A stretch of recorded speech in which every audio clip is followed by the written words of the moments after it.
The Bible. It's 66 books of history, stories, letters, and poetry that fit together to form God's one big story.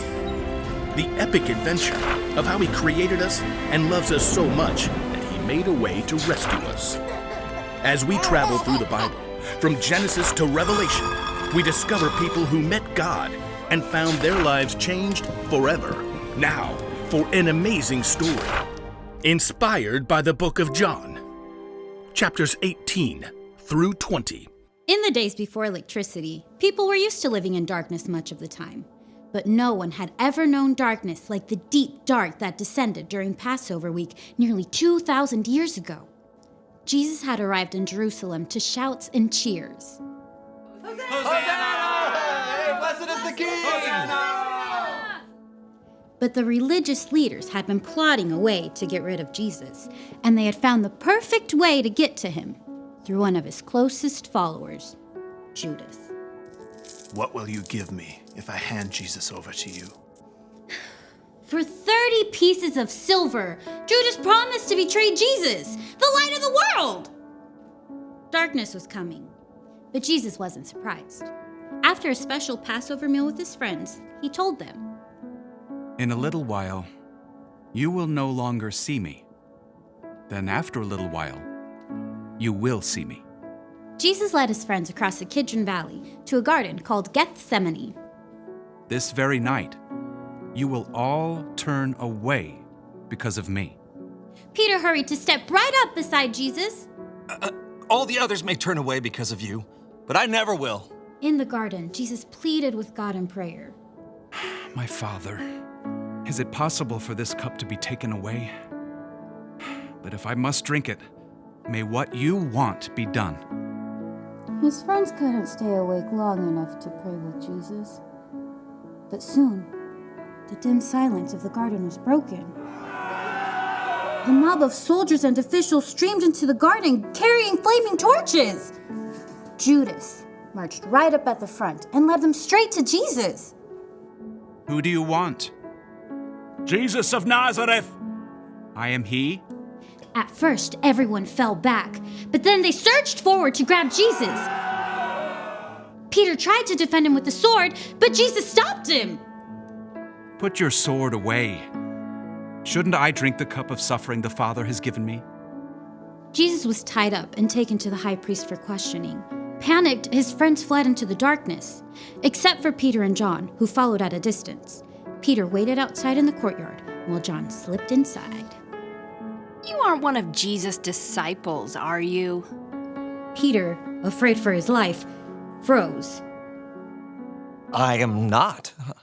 Inside, Jesus was put on trial and lied about by fake witnesses. Tell us if you are the Messiah, the Son of God. You have said so. From now on, you will see the Son of Man sitting at the right hand of the Mighty One. He has spoken an evil thing against God. Outside, others asked Peter if he was a friend of Jesus. Twice more, he said.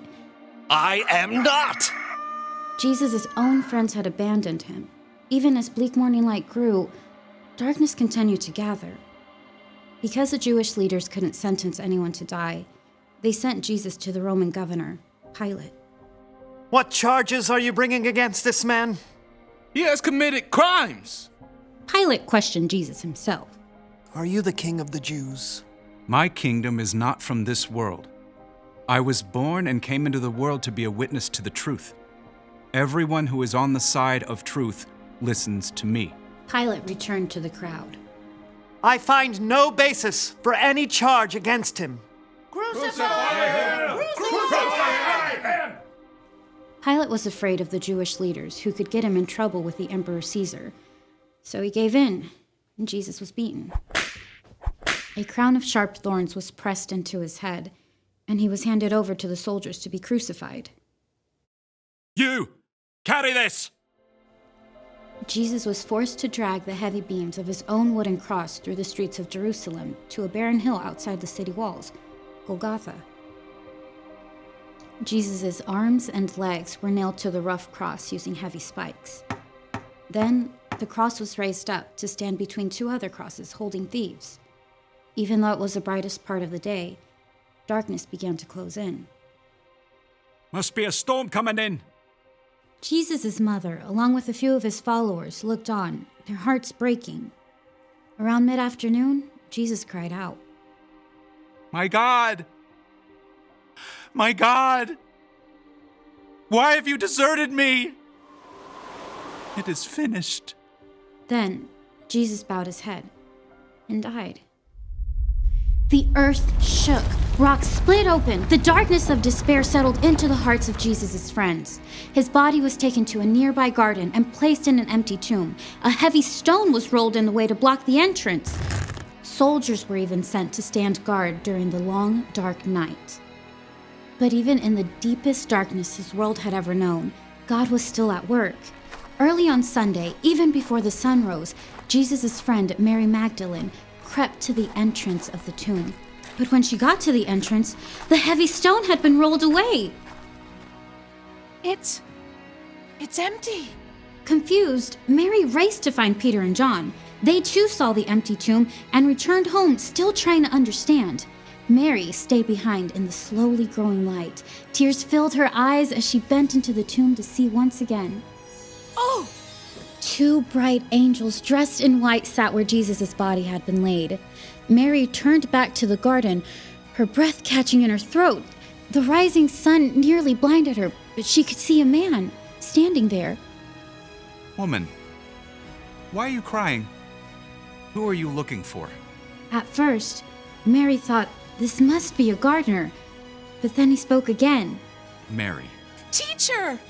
It was Jesus, alive! Mary threw herself at his feet. As the light grew around them, Jesus told her, Do not hold on to me. Instead, go to those who believe in me. Tell them, I am ascending to my Father and your Father, to my God and your God. Mary raced to find the others. I have seen the Lord! Through Jesus, God had defeated death forever. We can hope because in the end, darkness will never win.